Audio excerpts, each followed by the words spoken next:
Anyway, he's wonderful, I've heard. And please welcome to the stage, Michael Shanks!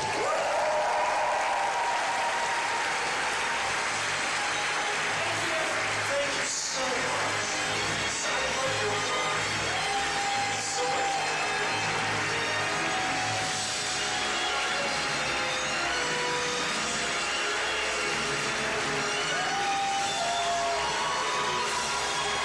Event is happening, everyone.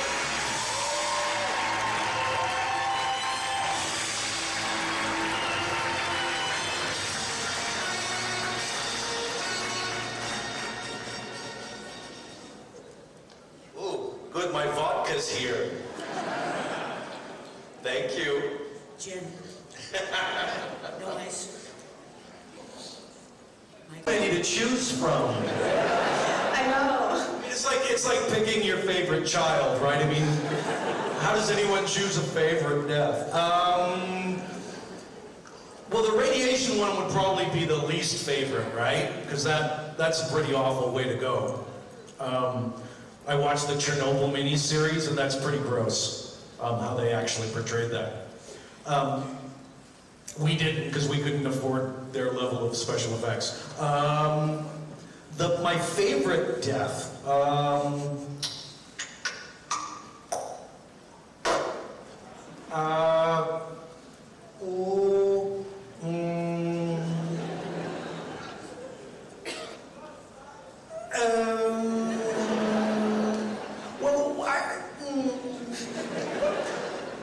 I died a bunch in that video game thing, Avatar, and those were kind of fun ways to die.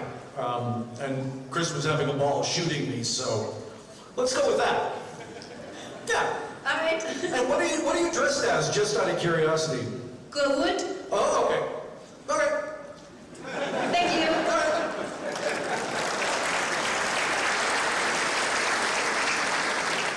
She's right, you follow the light! Yeah, hi. Hi. My question is also concerning arms. Daniel Jackson started out with a tiny sidearm, and later on he got this machine gun. Was this something you wanted to change in the series, or was it an idea of the writers? Well, actually, with full disclosure, in the beginning of the show, they kept trying to arm me to the teeth. They were trying to give me the MP5, the machine gun. And I was like, what movie did you watch? This character doesn't carry the military weapon. I said, at best, he's got a sidearm, but he's like the translator and the archaeologist. He doesn't walk around armed to the teeth. He's not a military guy. And they kept trying to give me this gun, and I just finally kept saying, no, no, no, I'm not taking it. And then as the show wore on, it was obviously a little bit more plausible that he would learn, to use the weapons. And by the time in season 7, when I came back to the show, and Rick was going to be, more or less not doing that much on the team, that they needed somebody else to, carry the weapon as well. And I think in season 5 and other stuff. And I really wanted to, because I love this stuff, because I'm a little kid. I'm like 12 at heart, so I really wanted to shoot all the guns. But I was like, well, that's not really the character, right? But as time wore on, it made more sense to do it. And by the end, I wanted to pick up the automatic shotgun and just go to town, or the saw or something like that. I used to just sit there and look at Ben getting to play with all the toys and go, oh. Yeah. Thank you. Thank you.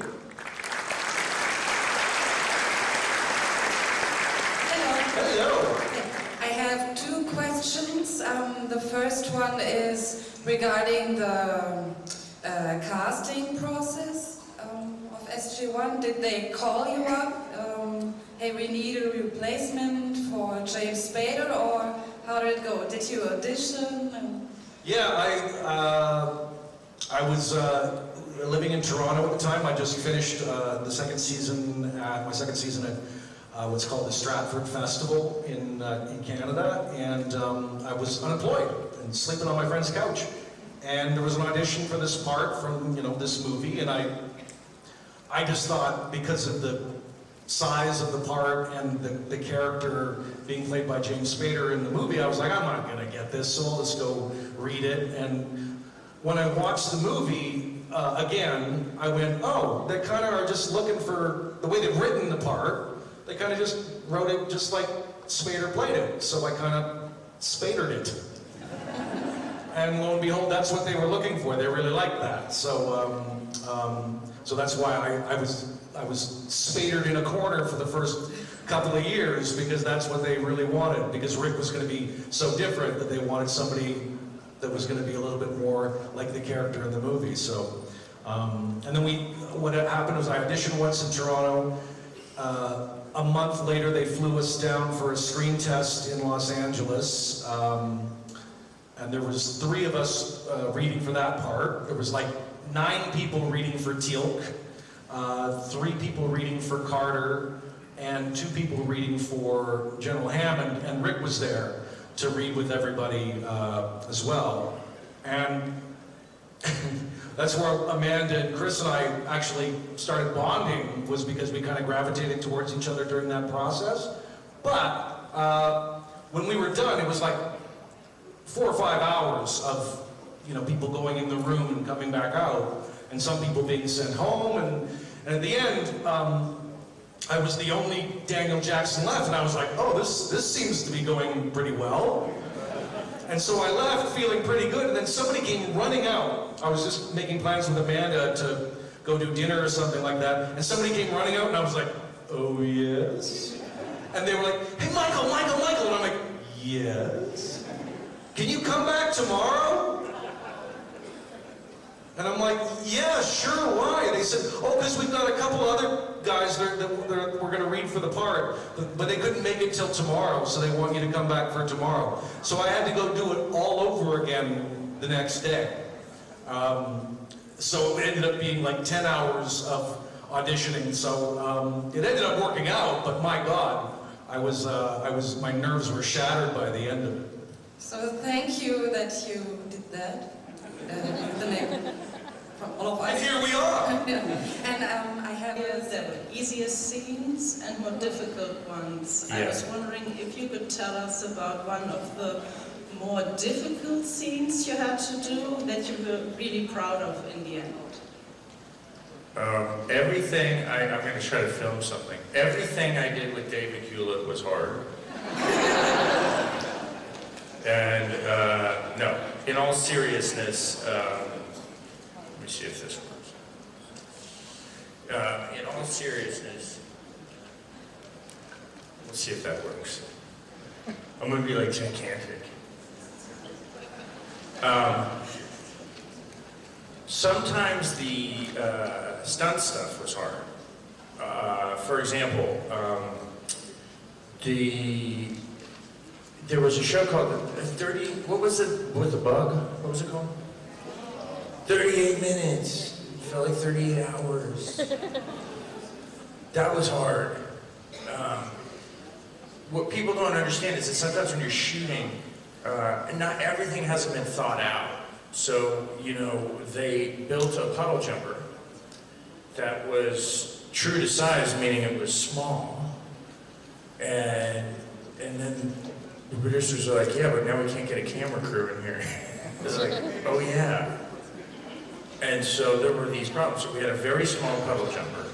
Could barely get a film and crew in there. There's no ventilation. I'm on the ground. I have a plastic bug tied to my neck with fishing string. And it's just like cutting through my neck. And I have this crazy Italian director. And I thought to myself, wow, this is not just science fiction, this is really bad science fiction. Because it feels so ridiculous when you're there. It's like a plastic bug. It was so ridiculous looking.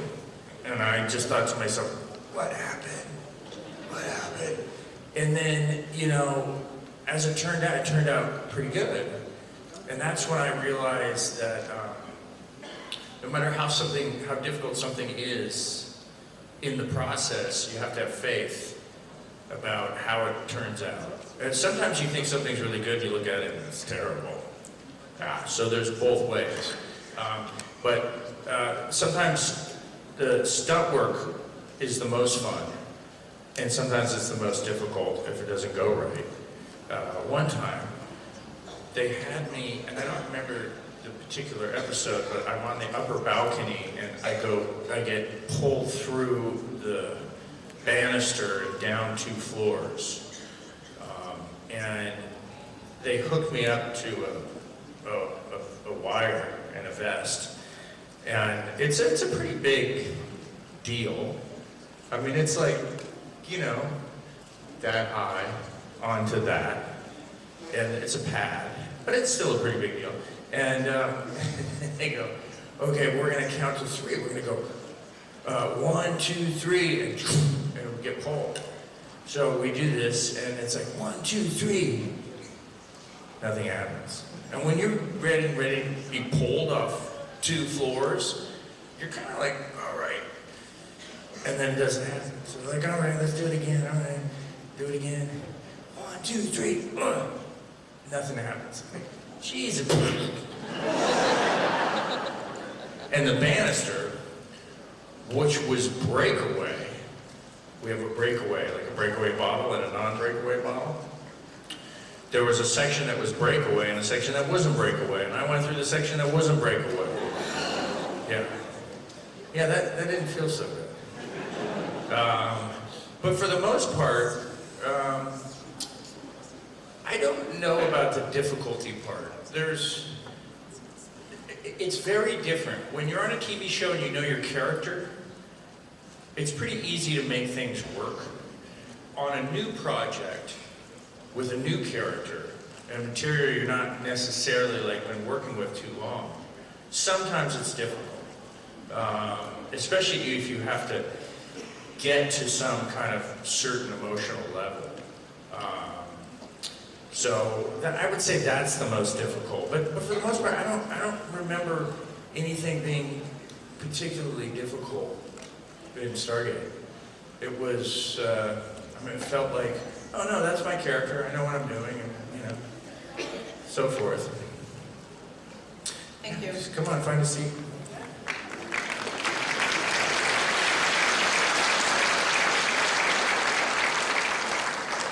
Wow. A lot of people showing up now. Anyway, oh, there you are. You're like right in the middle. It really is very great. So thank you so much for being here at 9:30. Thank you. I was actually going to ask about the podcast as well, but since we had that, are there, besides the project, are there any other things in the future, projects that you want to work on, that you're planning to do, that you would like to do? Well, we're on strike. You guys know things about strikes here. We're on strike, so everything's at a standstill, unfortunately. So I can't tell you about anything in particular right now, and I don't know how long the strike will last.